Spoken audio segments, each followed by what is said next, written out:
Welcome to the Bringing Intimacy Back show, where intimacy is real. If you desire to intimately connect with yourself, your significant other, children, family, friends, community, and higher power, this show is for you.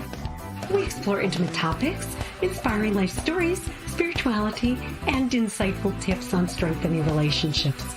The show is hosted by Dr. April and her co-host, Coach K. Let's get this episode of the Bringing Intimacy Back show started. We share with you today the secret power to intimacy to create a life you love or love the life you create. Now, here's your host, Dr. April, and co-host Coach K. Intimacy Back show, where intimacy is real. How are you doing, Coach K? I am doing wonderful. It's beautiful outside, hot but beautiful. But how about yourself? Good. This has been a wonderful month of June so far. In the sense that you can hear the birds and the bees just, buzzing around. And all that buzzing is the buzzing of love, which is what we're going to talk about today. Yes, and today is a holiday as well. So what holiday is today? I'm totally today is June 9th. Now it's Oral Sex Day. So happy 69 to everyone. Oh, awesome. Yes. Awesome. Yes. The Oral Sex Day. Wow. Yes. And oral, besides what most people think, but it's also verbal. Exactly. We have to think outside of the box. Yes. So it's so important to tell the people that you love how much you love them. And if it's good, to show them too. Absolutely. Express all of those. Yes, definitely. So on our show, of course, we're a nonprofit. And in this nonprofit this month, we are honoring the Valerie House. And Valerie House is a great organization that works with young people in dealing with grief and because of losing a parent, a loved one. So if you're thinking about, you want to, volunteer time or money, check out valerieshouse.org. Yes. Probably a much needed resource right now. Mm-hmm. Yes, definitely for other people that are dealing with loss of a variety of sort. So it's a great resource to go into and to think about. And now to go back to what we were originally talking about in the sense of today we are going to, because, we talk about a lot of things, but one of the basic concepts of life is love. Yep. Yeah. Very basic. I don't think people understand the magnitude of the need for it. Right, definitely. And even from a spiritual person or a Christian person, and it says faith, hope, and love. And the greatest of these is love. And that is the thing that combines us. And that is the thing that's different from us, from, animals and stuff. But it's that love that we can show others and have for others. And I am so excited because we have someone who specializes in love. Well, I'm very much excited to speak with our guest today as well. Yes, good. So when we come back, we're going to bring on the show Juan Lee, who is a transformational speaker, thought leader, and author about love. We'll be back in a moment. Sex should not be the elephant in the room. The fourth ebook of the Improving Intimacy book series, From Bringing Intimacy Back, It's All About Sex, helps you navigate every which way you can tend to your sex life. Pulling out all the stops, dive into the central read about sex toys, silky linens, and date nights. Improving Intimacy, It's All About Sex is available on Amazon, Kindle, Audible, and paperback. Search Dr. April Brown on Amazon to view all her books on improving intimacy for yourself, spouse, and more. Welcome back to the Bringing Intimacy show, where intimacy is real. Welcome to our guest, Juan Lee. Welcome. Hello, how are you today? Yes, definitely. Yes. How are you doing today? I'm doing just fine. And yourselves? Oh, good, good, good. For some reason, if you could do your microphone a little, because I can't hear as much, just so we can make sure we hear you very well. I can hear pretty good on this end. All right, but let me introduce Ron Yeah. Lee. Ron Lee, he is the founder and executive director of Clear Journey, which is a nonprofit. He's been a Christian for over 30 years, and he has this message of love that doesn't make it so difficult. And some people think it's difficult and confusing, but it's not. He removes the confusion and tries to make it simple to understand. And he does it because he's found things that we all have in common. And when we have things in common, that's where the beauty begins. That doesn't divide us. And in religion, the vehicle of God, churches, mosques, and the synagogue are used to facilitate really the same message of love. And so he has a program called Clear Journey. And I want to welcome you, Wan Lee, to the show. Thank you for having me. Can you hear me now? Yes, awesome. Welcome. Yes. So this show is called Bringing Intimacy Back. One of the main things that we ask is, what does intimacy mean to you? It means commitment and connection. It means commitment and connection. But it does not mean that it doesn't take any work. Okay. It means that you gotta work to determine and to build that connection that's necessary to facilitate that intimacy.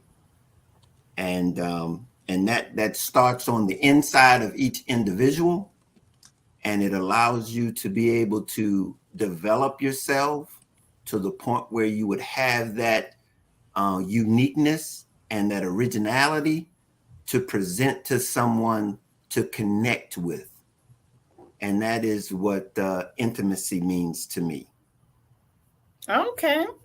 I love that, especially how you took that, that connection piece. And you mentioned the work. Yes. Because I think that too many people just feel like, oh, because I love you, things should just happen. And then speaking of love, what is love? Well, for me, love is a combination. It basically is, first and foremost, it's inner peace, that ability to have inner peace. But the actual thing that it is the acting on behalf of another. That's what you actually begin to demonstrate it. And so, when you're able to demonstrate it, it's because you have this extreme emotion towards something or someone else that you want to demonstrate to them. And it's also allowing them to understand your motivation also, because that's what we're basically depicting is our motivation of a very high emotion. So what you're saying is it's about action. Oh, absolutely. Absolutely. Mm-hmm. Absolutely. Yeah. And that ties into what you were saying about doing the work. Absolutely. Because it starts internally, and then you present it externally. And that's when you begin to see that love, it's manifested, because you have to give. Mm-hmm. Where do you think people start really learning about love? See, again, this goes back to the confusion as to why I wrote the book, is because it's really never taught. We're living in an age, and we're being taught a selfish type of love, and that is not love.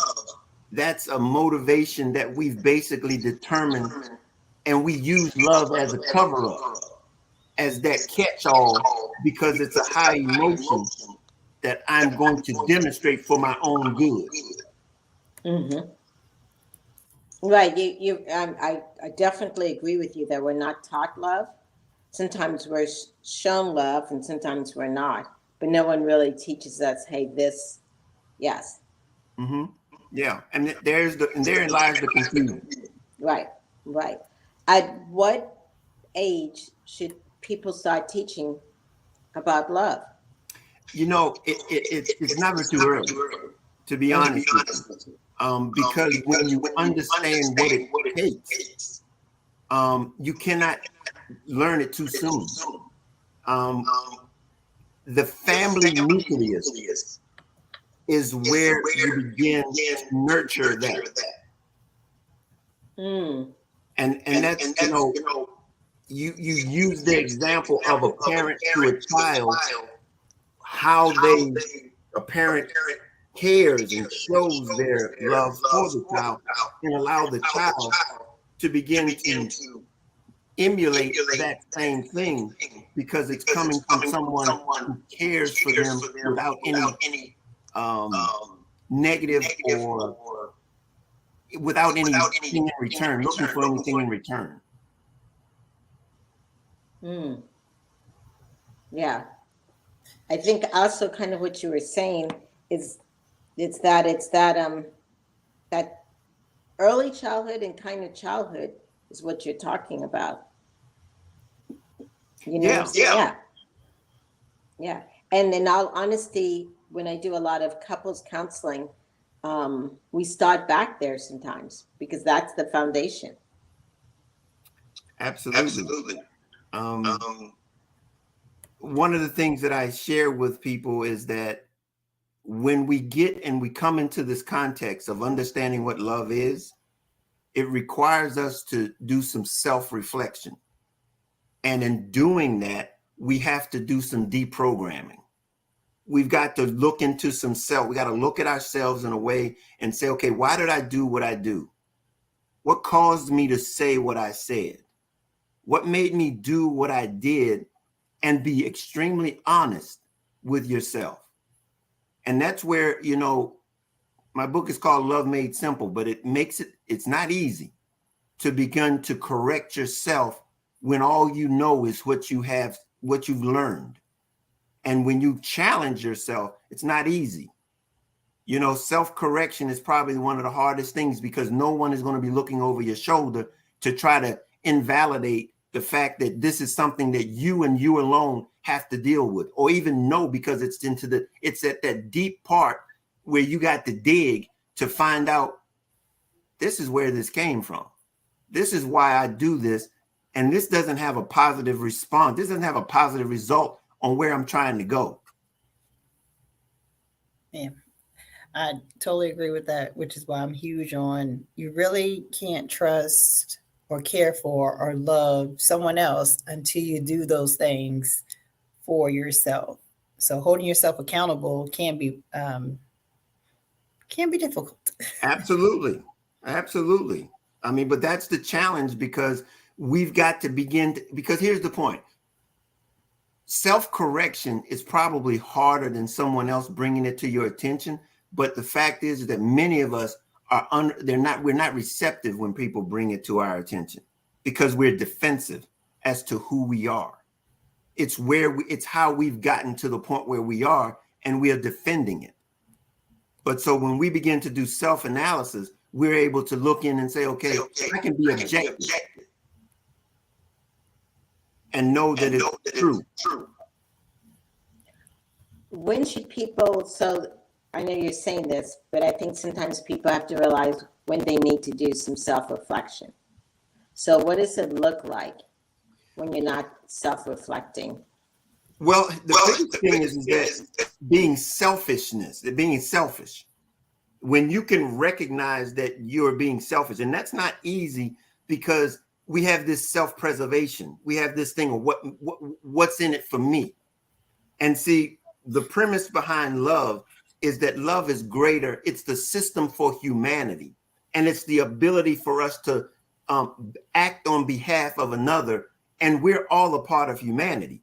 And when we're able to act on behalf of another with no hidden agenda, but see, we have to give. And when we're giving it, we don't have any expectation of getting anything in return. It's just a freely giving this. And it's when we get to the point where we can do that, is that we're loved. We understand that that's what love looks like.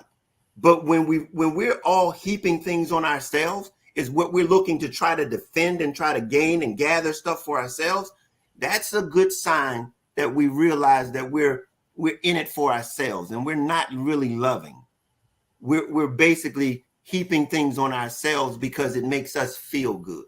We're after feeling good instead of being fulfilled and reaching our potential. These are things that we're not being taught. We're not being taught what it really means to reach our potential, how to strive for our potential. And it's based in the connections that we build with these relationships that we've learned to give and pour into. So it's like when you're growing up and you hear and receive the empty "I love yous" from a family member, just because you walk out the door, love you too, and it just becomes just these words versus the actions that are shown in the household. And so you almost get a distorted overview of what love is because you know the words, but you don't know the feeling. And in many cases, we pervert the words to justify the actions that are disserving. We unfortunately have a good example of this at the awards ceremony not too long ago. When someone won an award, went up and did something that was very unprofessional, and then justified it by saying that love makes you do stupid things or crazy things. That's the kind of perversion that we use in a demonstrating love, because we use it to justify ourselves and what's beneficial to us. So if one person is starting to look at themselves, what are one tool that they could do to start to reflect and be aware that they need to start to make changes? Well, love is basically is a list of attitudes, okay? And if we begin to implement these attitudes of love in our lives, and it's not going to be easy, but recognizing that attitudes dictate our outcome in our lives. And it's ultimately about living the life that's peaceful, full of contentment, and having our needs met, and understanding how we are to align ourselves so that we can gain what it is that we desire, and that is that fulfillment in life. That's what it's all about. We think that it's about what we can get and what we can gain, but there's nothing greater than fulfillment. It validates us in so many ways that we as humans need. We require that. And because of that, we need to understand that the things that we need to put in place are the things that will allow that fulfillment to occur. Most of us, that we lose out on fulfillment just in the way in which we view life in itself. We view it in a defeative way, a defeatful way, so that we couldn't get to a positive outcome if we had to. So understand this, and I'll leave you with this. You are important. You are necessary, and what you have is sufficient. Now it's up to you to develop it so that you can give it.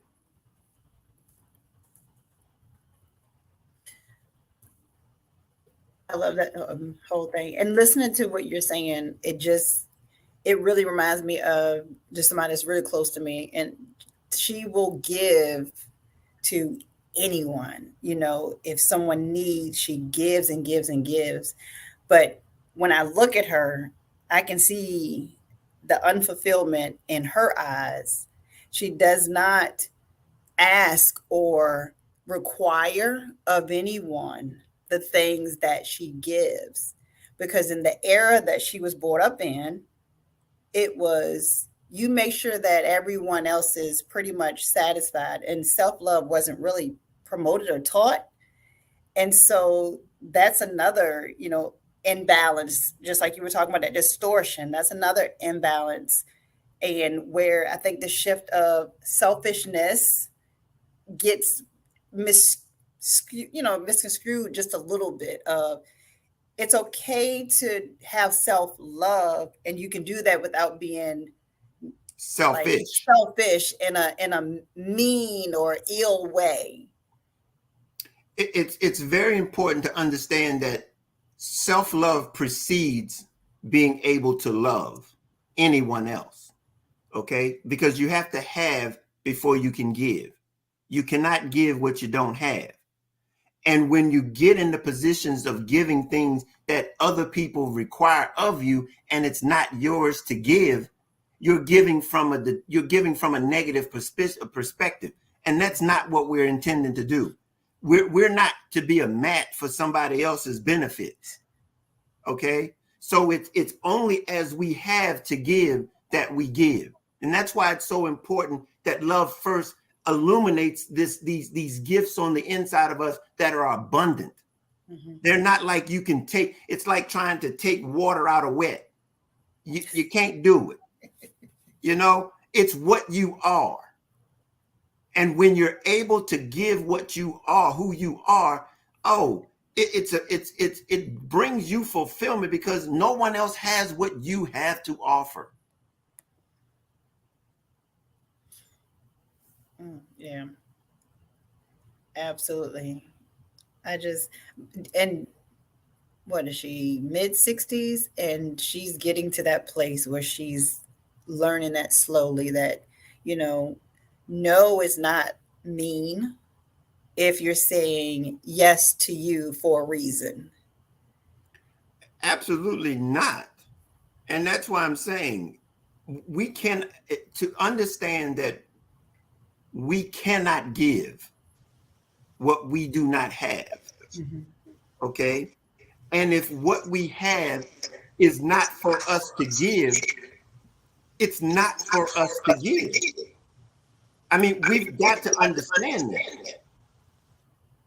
And so as we desire to want to show love to others, it's not at our own demise. It's not meant for that. It's meant that we would connect, but it's based on the fact that I have to give, not that I give because you need, not only because you need. I think Jesus was one of the greatest examples of this because he loved and he took time for himself. And there's many times he set time aside to pray, to be by himself, to self-care, because his body, and we're humans.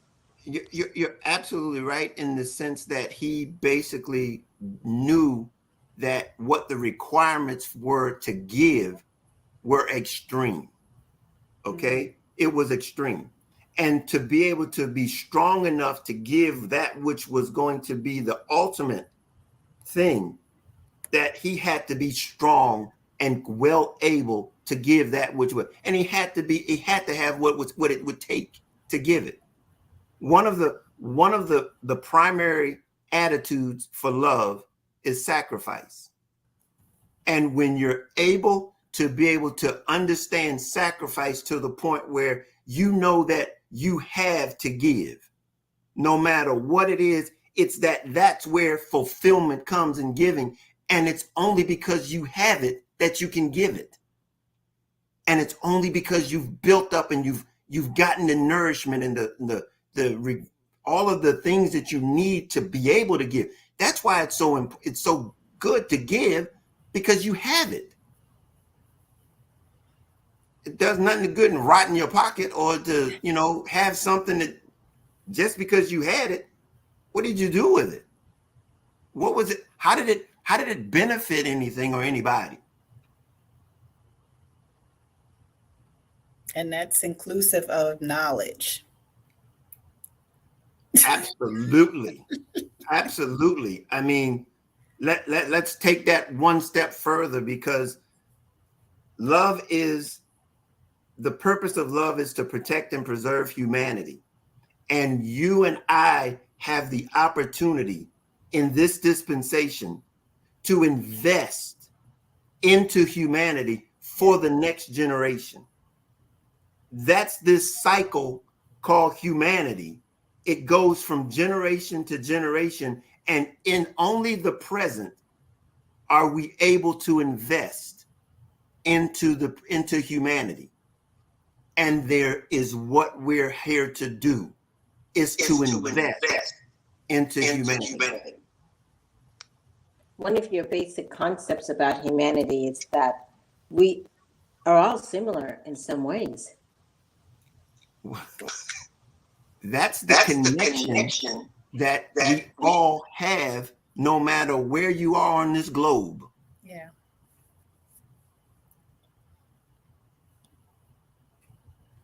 And I think if people recognize that we're similar in many ways, then the division can be smaller and smaller and smaller. If we would focus on the things that we have in common, it would give us less time to try to look at the things that divide us. Because that's not what the connection of love is. It's to bring us together, it's to unite us, not to divide us. So with all of that, what would you say the benefit of love is? There are so many benefits, and I've spoken a little bit about them, but ultimately the first one is that it teaches us how life works. It's a system, and life in of itself is a system. It's a list of systems. That's all we do is look out your window and see the systems that are in place. And love is the example of the system for humanity.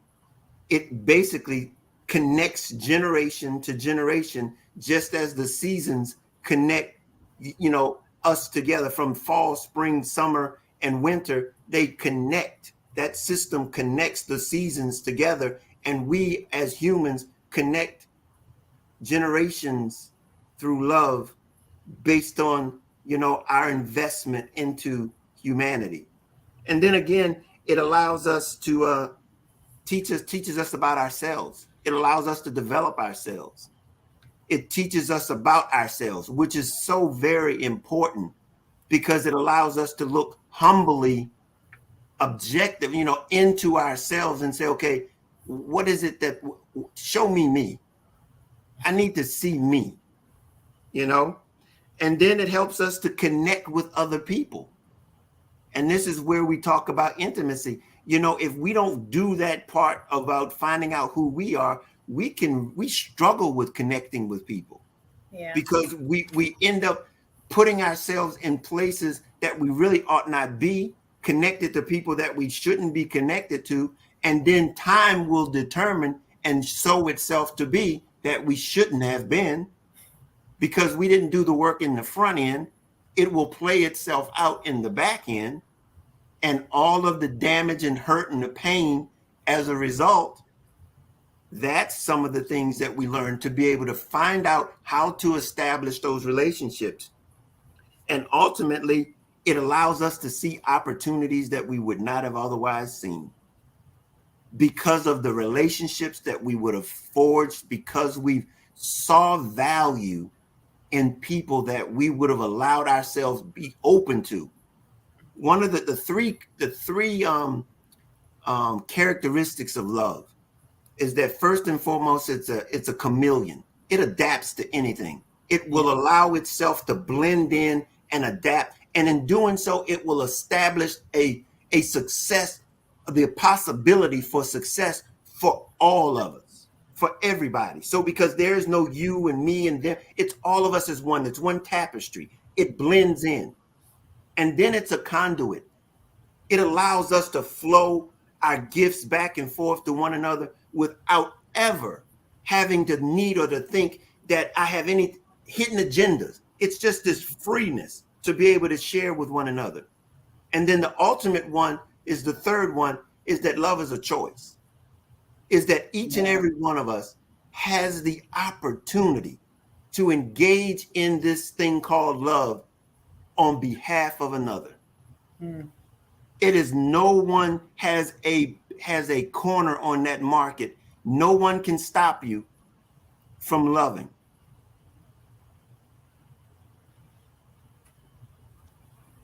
Yeah, and I was just thinking of the another benefit, which you already kind of mentioned, is the benefit that when you truly love, you take care of your body. You don't put harmful stuff in it, such as drugs and a variety of stuff. And you also don't pick up guns and do all this other stuff. You know what I'm saying? And you eat right. So love can actually save lives more. It covers every area in your life. When you begin to think humbly at life's, I mean, come on, this thing called life is so very fragile. Just the mere fact that we are in existence is a miracle in and of itself. And so to understand that we're here on a temporary assignment with a system, with a body that is a miraculous thing, then we need to be able to be a good steward of it, because it's temporary. And this is the only thing that we have to invest into humanity with, so that we can allow humanity to exist into the future. We have the power to destroy this thing with our minds and our attitudes. And if we don't change it or check it, we're on the verge of it. Yeah.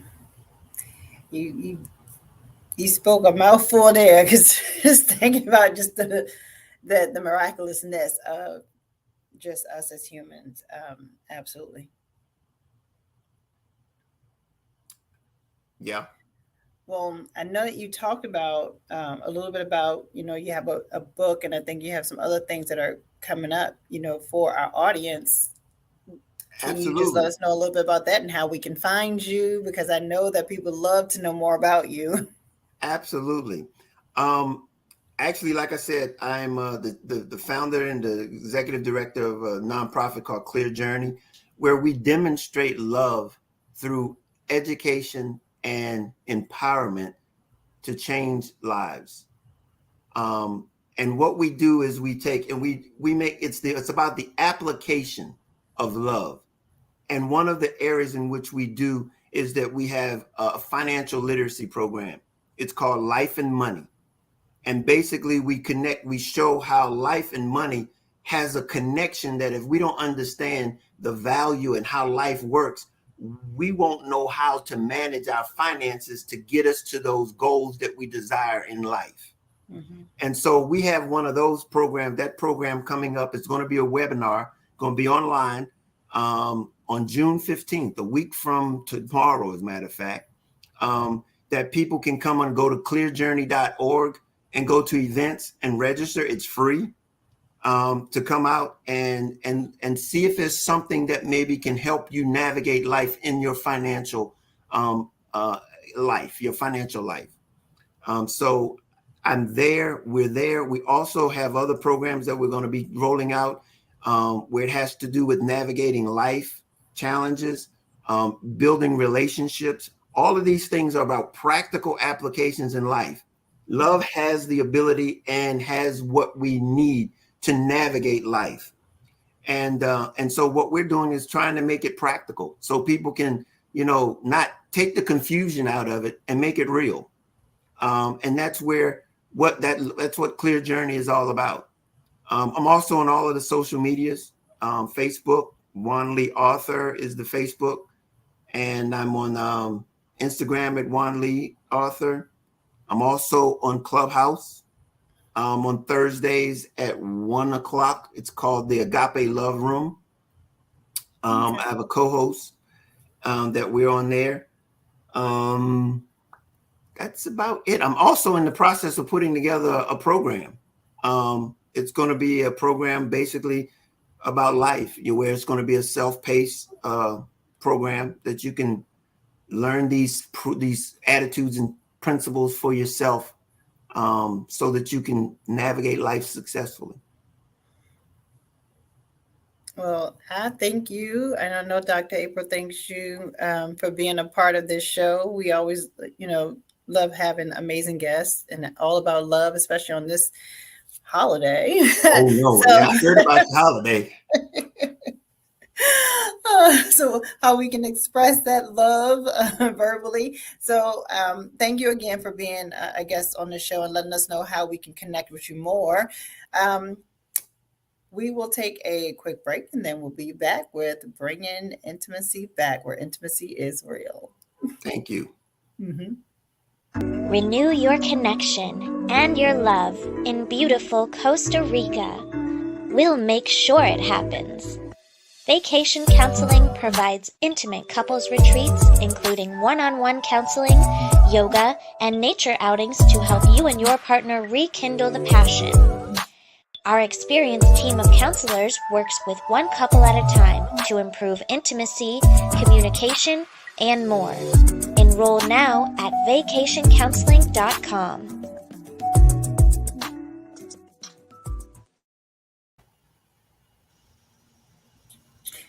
We are back. It was a very good show. I love the topic. Me too. And I love that we had a male figure here to speak more on it. You know, I'm not saying, you know, I want to be sexist in any way, but when we're able to have a male perspective come to the show, it's always a great thing because it opens up this platform to more men being open to speaking about these things. Yeah, and I love the simplicity of love. And if we can just do that, yeah, it solves all the issues in the world, basically. Yes. It absolutely does. So everyone who's listening, make sure you get a hold of that webinar that Mr. Lee was just talking about, and make sure you're also right back here with us in the coming weeks because we have some amazing shows coming up. So on next Thursday, June the 16th, we have Anna Leonarda here with How to Date with Sexual Dysfunction. On June the 23rd, we have Tracy Owen with Giving Voice to Female Sexual Pain. On June 30th, we have Coach Lee Hopkins with Developing Intimacy with Yourself and Others. And then on July the 7th, we have Andre Paradis with What is the number one reason men and women fail in love? Now, we definitely don't want to go far without reminding you of our charity of the month, which is Our Mother's Home. So you can go to ourmothershome.org so you can learn more about that. And just remember that we are here every single Thursday at 3:30 p.m. Eastern Standard Time, unless we're on holiday, and we will let you know. So make sure you're following us on all of our social media platforms. We are on Facebook, Instagram, LinkedIn, YouTube, and Twitter, and that is Bringing Intimacy Back. I thank you all for an amazing show, and we will see you next week.